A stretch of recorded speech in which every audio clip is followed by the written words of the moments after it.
This was controversial. I would be keen to get your views on this, actually. Almost half of all marriages end in divorce. So should parents try to stay together for the sake of their children and society? Tory MP Danny Kruger certainly thinks so. He made the following comments yesterday at the National Conservatism Conference. A normative family, held together by marriage, by mother and father sticking together for the sake of the children and the sake of their own parents and the sake of themselves. This is the only possible basis for a safe and successful society. OK, so very obviously two controversial things there. He said a mother and a father. That has caused some offence with same-sex couples. I can see why.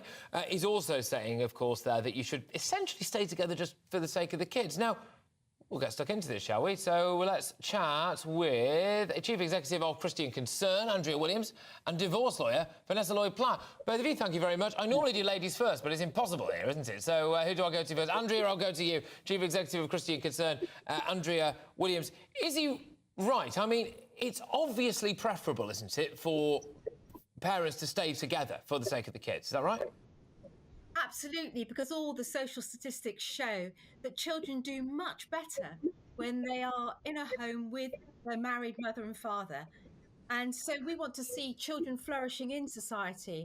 And I think it's one of the sad statistics in our culture right now that so many children are in single-parent households, in lone parent households. 23% of our children, in fact, this year are in lone parent households. And that's a staggering 10% higher than all our European counterparts, where it's 13%.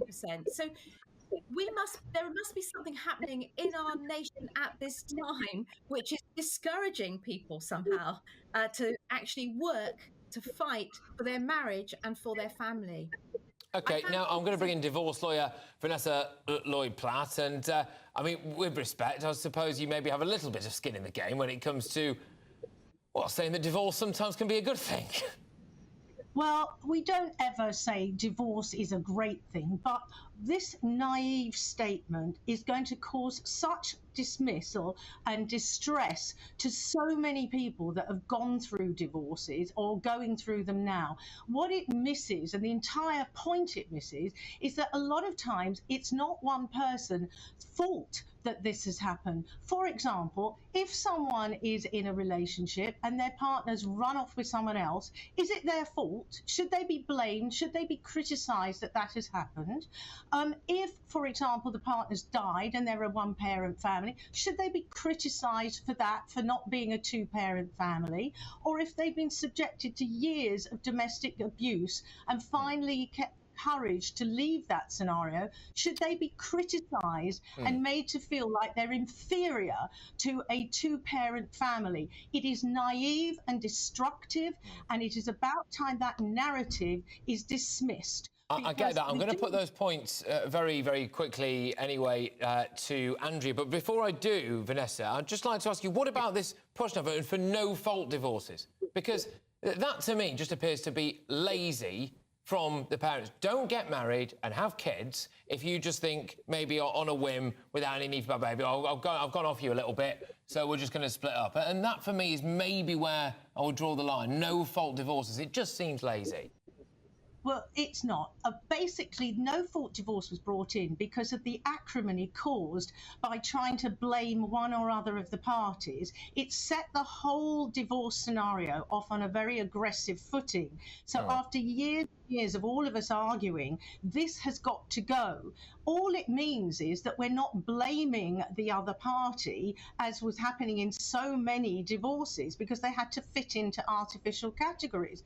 But the reason why the statistics have gone through the roof is there is so much more stress in society, but it doesn't mean these people are inferior because they choose to split up, because they simply cannot live together. There's also contrary statistics that show where parents are arguing very violently together, it has a terrible impact on children. I can very clearly believe that 100%. And I am going to put that to you, Andrea. You know, what about families where mum and dad are at each other's throats left, right and centre? There's maybe violence in the home, and, you know, are you really going to tell them they've just got to work it for the sake of the kids? I think it's because we have pretty much ripped up the the beauty and just how important and serious marriage is in our society, that we are ending up with this kind of very low view of marriage. You know, the truth is this, that once upon a time we would be told before entering into marriage that it's a serious lifetime union of one man and one woman, not to be entered into lightly or unadvisedly.